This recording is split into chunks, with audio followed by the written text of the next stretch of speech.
Last year it was Ichiro. This year, the king, Felix Hernandez, is heading to the Mariners Hall of Fame this August. We'll offer our thoughts on that, plus the addition of Stephen Vogt to the coaching staff, and a really interesting minor league signing by Seattle here on the Locked On Mariners podcast. Colby, hit it. You are Locked On Mariners, your daily Seattle Mariners podcast, part of the Locked On Podcast Network, your team every day. It is Wednesday, January 11th, 2023. This is Trident Gonzalez and Colby Patnode for the Locked On Mariners podcast. Thank you so much for making us your first listen. Subscribe, like, and turn on alerts if you're watching on YouTube, or subscribe and leave a 5-star review on your preferred podcast platform if you like what you hear. And if you want to hear from us even more, please consider signing up for our Patreon. The link as well as our social accounts is in the description below. On the show today, we'll give you our thoughts on Felix Hernandez joining the Mariners Hall of Fame. Woo. The Mariners finalized coaching staff, and Colin Moran signing a minor league deal with the team, which we actually think is pretty interesting. We'll tell you why a little later on in the show. But first, Colby, the big news coming out of Seattle this morning: the Mariners officially announced Felix Hernandez weekend at T-Mobile Park, August 11th through the 13th, when the Mariners take on the Baltimore Orioles. Felix Hernandez will become the 11th member of the Mariners Hall of Fame, officially being inducted on August 12th. There will also be some events happening around the ballpark on the 11th and 13th as well. And, you know, this doesn't really come as much of a surprise. I mean, this is a no-brainer to put Felix in the Mariners Hall of Fame, of course. Maybe a little bit quicker than, some would think, considering the fact that it's been about a little under 3.5 years since he last pitched in a Mariners uniform. But nonetheless, a well-deserved honor for one of the greatest players in Mariners history, arguably the greatest pitcher in Mariners history. And, of course, we recently saw Felix at Game 3 of the ALDS when he threw out the first pitch. So it seems like the relationship between organization and player, which of course did not end on the greatest of terms, has at least been mended enough here for the two sides to come together to celebrate one of the more storied careers in Mariners history. So Colby, your reaction to Felix getting into the Mariners Hall of Fame? Has it been mended, or is Felix just love to be the center of attention? No. I'm not going to be that guy. Not today. Obviously, this is a huge honor. Well, I don't know about huge honor, but it's a cool honor for Felix. It's well-deserved, as you mentioned. He's the best. He had the best career in Seattle. We can debate whether or not he's the best pitcher who's ever pitched for the Mariners. It's either him or Randy. But yeah, obviously it's well-deserved.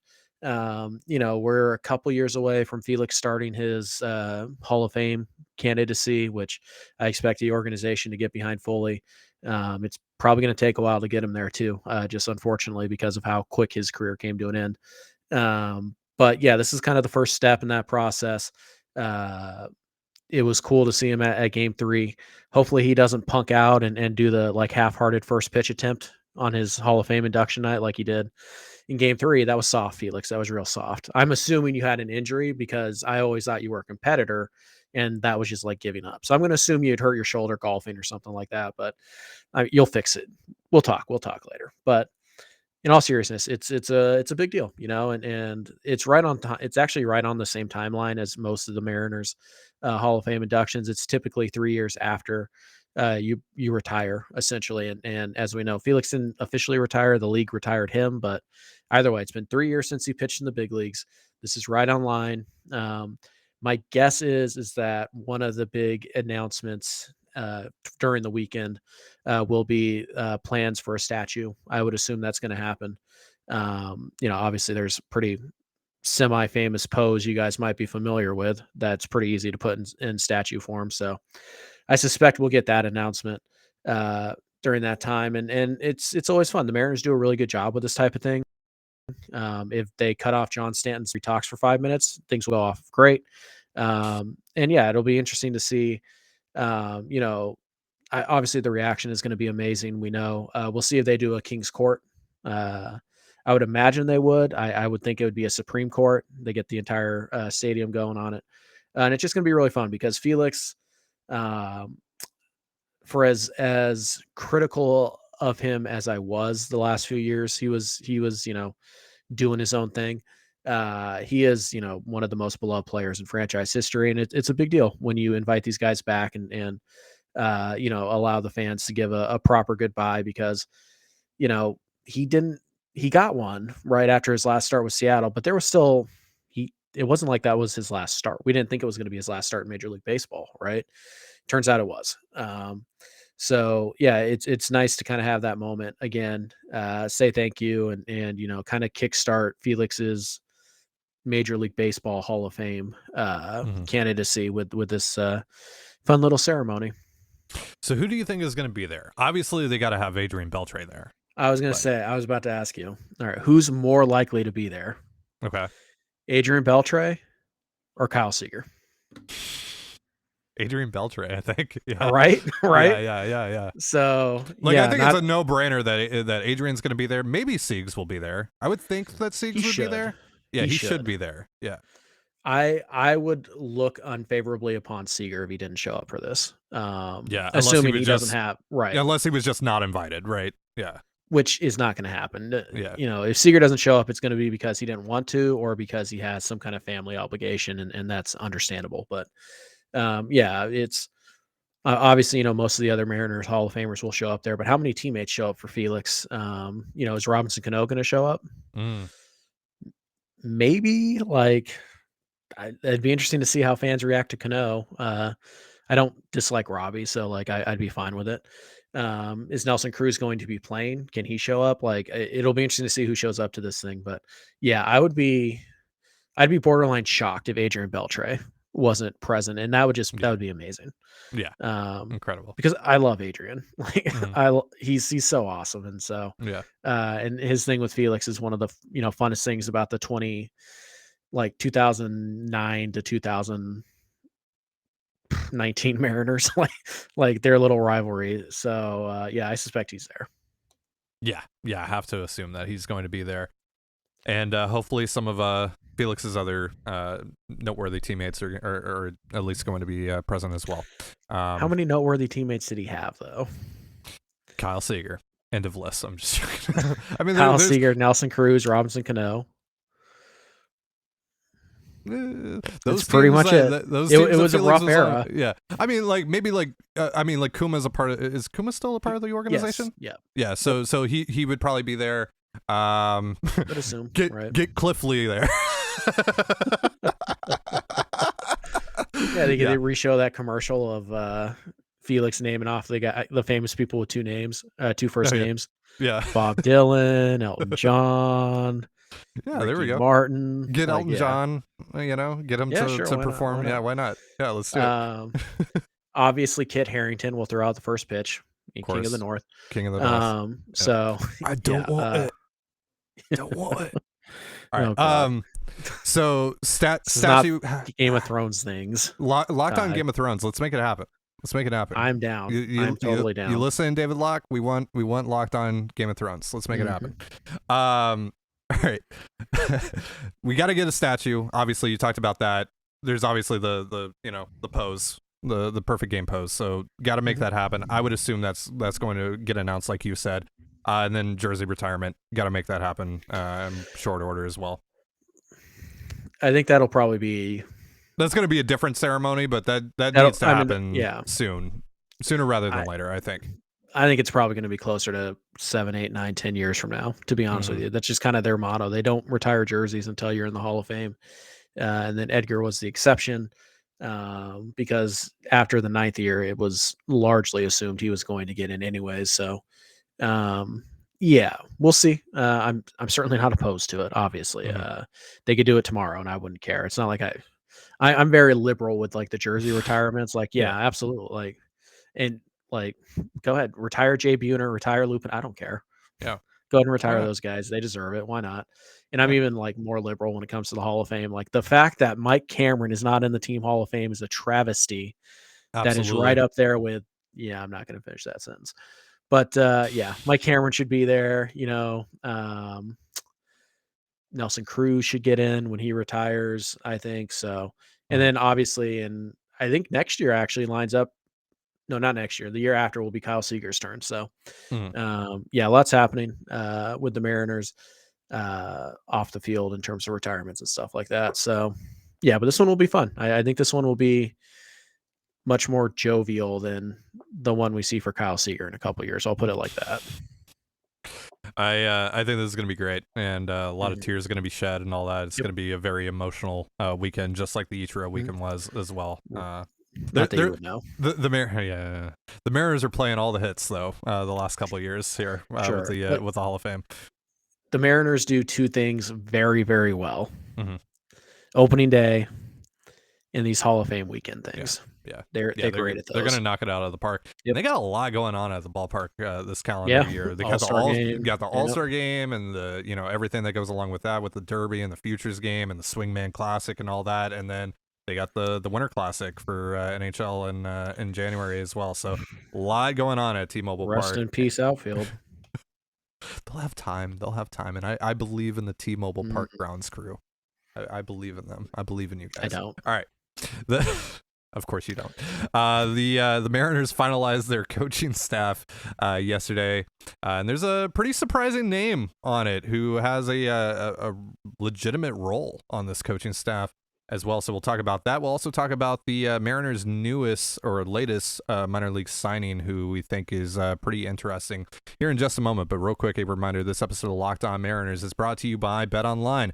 BetOnline.net is your number one source for sports betting info, stats, news, and analysis. Get the latest odds and trends for every professional and amateur league out there, from pro football to basketball. We've got it all at BetOnline.net. And if you love sports podcasts, you can find those at BetOnline as well. We're always the fastest and easiest way to get your betting info. Head to the website today or use your mobile device to learn more. BetOnline is where the game starts. And you're listening to the Locked On Mariners podcast. Thank you so much for making us your first listen. So the Mariners finalized their coaching staff yesterday and made the announcement on Twitter and all the social media platforms and whatnot. And no real changes, really. Everyone's coming back for the most part. Chris Negron, Manny Acta, they're all coming back. Everyone's coming back from last year. However, there's a new addition to the staff, and that is recently retired A's catcher Stephen Vogt, who's going to be the quality control coach and bullpen coach for the Mariners. And Trent Blank, who served as the bullpen coach last year, is going to be moving into the dugout. He's just listed as a major league coach, and I think he's also the director of pitching strategy or something like that as well. So so the reason that I wanted to bring this up though is Vogt, because this kind of came out of nowhere. Vogt, of course, though, lives in Olympia. That's where he makes his home. So it does make sense for him to stay in the Pacific Northwest. Angie Mentink of Root Sports on Twitter said that she was trying to actually convince him to join the Mariners broadcast, but instead he got a job on the Mariners coaching staff. And it's not often that you see a guy that just retired just a few months ago join a major league coaching staff. Usually it's, you got to go into the minors and work your way up, especially with a role like this, bullpen coach. That's a huge role for Vogt, and as a former catcher, I think he's going to bring a really unique perspective to that role as well. So what do you think about adding Stephen Vogt to the coaching staff? Yeah, first and foremost, highly respected as a player. It's you couldn't really find anybody say a bad word about the guy. The fact that he retired and then coached without like a year break in between pretty much tells me that the only team he would consider doing that for would be Seattle, because, as you mentioned, his family is in Olympia, so they don't have to move or anything like that. So yeah, I also think there's a certain element to this of like, hey, we have this really young catcher who we think might be a superstar in the making, Cal Raleigh. Would it help to have a guy like Stephen Vogt, who's been there, done that, help to have him around at all and actually still working with Cal, even as a bullpen coach? Yeah, I think that's part of it as well. But yeah, the one thing about the Mariners front office and coaching staff is that it's an extremely collaborative effort, right? It's not, the hitting coaches aren't just like, yeah, you guys are the only ones who talk about hitting and you do whatever you want with that. It's a collaborative effort, right? So Blank will work with Woodworth, who will work with Vogt, and they're all getting information from their analytics guys. And it's a very collaborative effort, both in terms of team building and, team deployment and stuff like that. So if you're worried about like, hey, Vogt is a catcher, what does he know about pitching? Well, a lot. But if you're worried about that type of thing, that's really not going to be a thing because I think we all know this, but I'll just say it just in case. Stephen Vogt isn't making any decisions about like who's coming out of the bullpen. Like we all know that, right? Like that's Scott's job. And that's again, still a collaborative effort. That's long been decided, based on analytics and based on what the pitching coaches are telling him. So, yeah. So Vogt, like there's an inexperienced bullpen coach. That doesn't mean anything. Like it's fine. There are professionals out there. They'll figure it out. And Vogt catching how many thousands of pitchers and tens of thousands of pitches, he has an understanding of what can happen or what could be fixed or what can be tweaked or changed to help a pitcher. So if you're worried about like an offensive player being essentially a pitching coach, don't. Vogt is a smart guy. He's well respected, and anything that he might come up short on, the Mariners have two viable pitching coaches and strategists sitting in their dugout to help kind of fill in the gaps and a strong analytics department. So there's no concern about like that type of issue arising. And I think there's an advantage to being freshly removed from playing, and for a guy that is a catcher, I mean, like a catcher is essentially a coach as well. Right. And so essentially a pitching coach more specifically. So I think this is just kind of a natural step forward for Stephen Vogt here. And it's really cool. And by all accounts, like you said, really great guy. So it seems like you're just adding another quality person to the club. And that's awesome. So to just wrap up here. Yeah. Manny Acta, Christopher Negron, they're back as the first and third base coaches. Perry Hill's back. Jared DeHart's back. Tony Armrich is back. Pete Woodworth is back. Trent Blake, as I mentioned, is back. Carson Vitale is back as the Major League Field Coordinator. And then Stephen Vogt, of course. And so good stuff there for the Mariners who get to keep all their guys and get to add a really interesting coach to their staff as well. Moving on here. The Mariners yesterday, reportedly, according to Kylie McDaniel of ESPN, came to agreement on a minor league signing with Colin Moran, first base / third baseman, who started his career with the Astros, was traded to Pittsburgh in the Garrett Cole deal, I believe. I think that's what it was. And had a couple of pretty good years. Played this past season in Cincinnati, was dreadful, more or less, in Cincinnati. And now he signs a minor league deal with the Mariners with a spring training invite. But Colby, I think this is kind of an interesting addition here because you look at his numbers; they're not overwhelming. The WRC pluses by year, if you're going from 2018, which is his first full season, to now, 102, 93, 112, 97, 86. That's not going to get you very excited. But you look at some of these slash lines; they're pretty good. 2018, 277, 340, 407 over 144 games played. Then 277, 322, 429 over 149 games played. Then he played most of the shortened COVID season and had, by WRC plus standards, at least had his best year, 247, 325, 472 with a 112 WRC plus. And even 2021, 258, 334, 390. You would love to have more slugging there, of course, but especially for a guy that's going to play corner infield. But as a bench bat, that's fine. So I like this. I like taking this flyer, and I think he's someone that could actually legitimately compete for a major league spot in spring training, depending on what else the Mariners do, between here and spring training. But I think this is certainly better than and aside from all the personal stuff with Steven Souza, but like just Souza the player, this seems better than adding someone like that. This is not just veteran depth because we need a body, when a bunch of injuries stack up. This seems like there actually might be something here with Colin Moran. Yeah, and it's also not like, well, he was really good like 5 years ago, so maybe we get lucky and he recaptures that. No, I mean Colin Moran was good, relatively good in 2021, and he was pretty good in 2020. And it remains to be seen what his role is, but I was curious in 2021, which is kind of the last year he got enough at bats to draw any kind of conclusion from. Against right-handed pitching that year, he hit 288 with a 352 on base and a 432 slugging. So 112 WRC plus, that's really good. And And you kind of look at it and you say, well, what are the odds that he makes the team? Is there any reason to get excited here? I don't know if there's a reason to get excited. I would say the odds that he makes the team naturally are probably like 15%, maybe.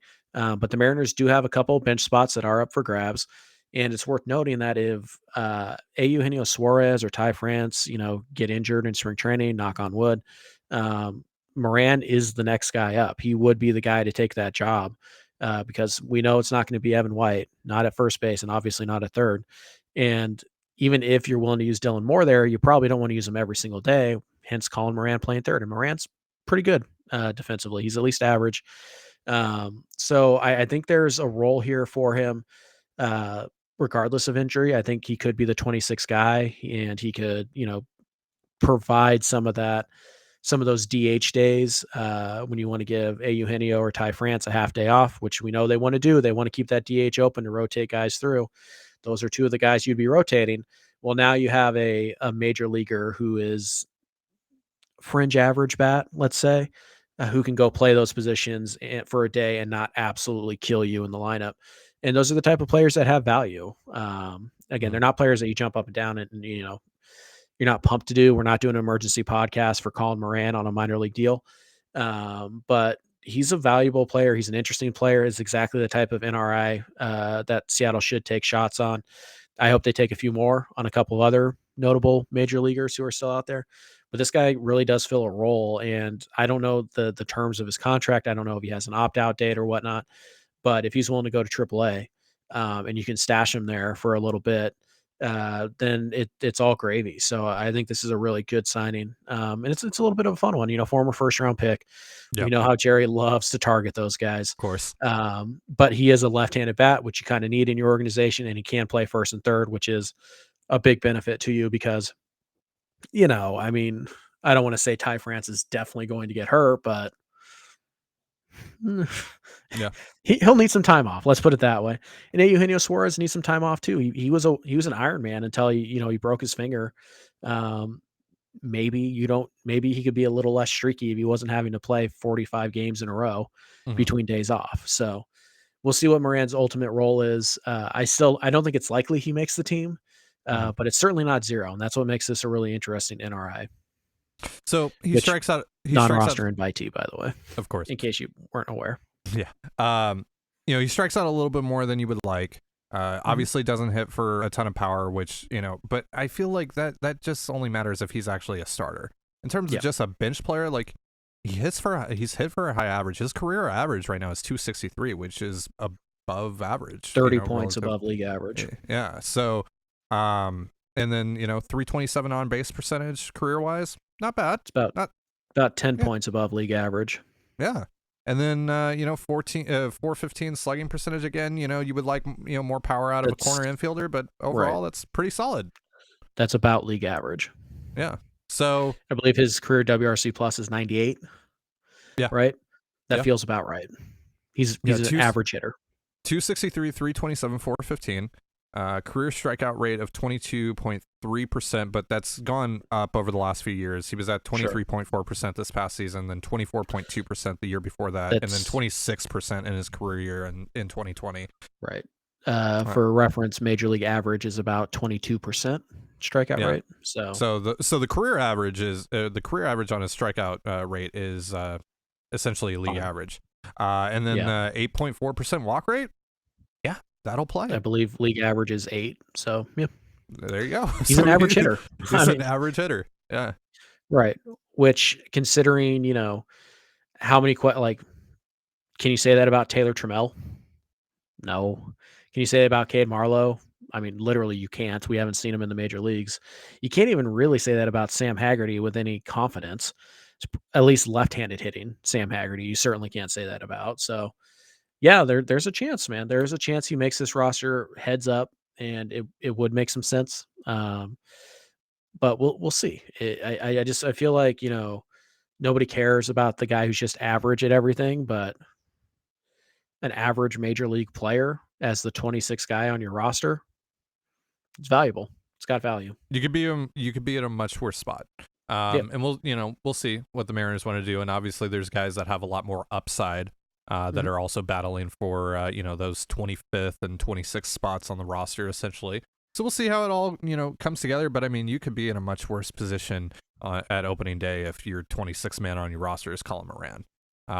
So that's an interesting gift for them, and we'll see how it works. And but yeah, I like this deal. This is to me, there really isn't such a thing as a bad NRI. Unless there's off the field stuff. There's off the field stuff, of course, yeah. But like we were talking about on our Patreon show yesterday, like you listed a bunch of guys for me, and like you basically asked me yes or no to this guy as an NRI, and I essentially said yes to every single one of them because again, you risk nothing. You risk absolutely nothing, and you might be able to get something interesting off of one of those guys. I mean, shoot, a couple of years ago, and this is obviously an outlier, but this is the popular one that a lot of people point to. Rangers got Hunter Pence as an NRI, and he ended up becoming an all-star that year. And so I mean, the Mariners got Paul Sewald. Yeah, Austin Nola, right? Yeah. Wasn't Austin Nola NRI? Yeah, minor league free agent signing, same thing. Yeah.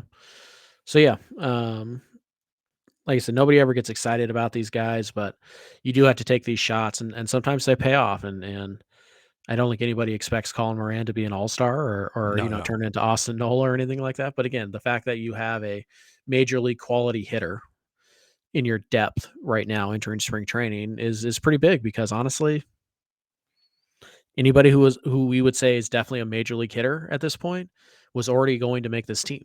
So, and a couple who we might say probably isn't a major league hitter, Jared Kelenic, Taylor Trammell, they were probably going to make this team. So it's always good to have, emergency backup plans. And I would only request from Jerry and Justin, do Ben Gamble next, please and thank you. Yeah, I'm down. Cosign.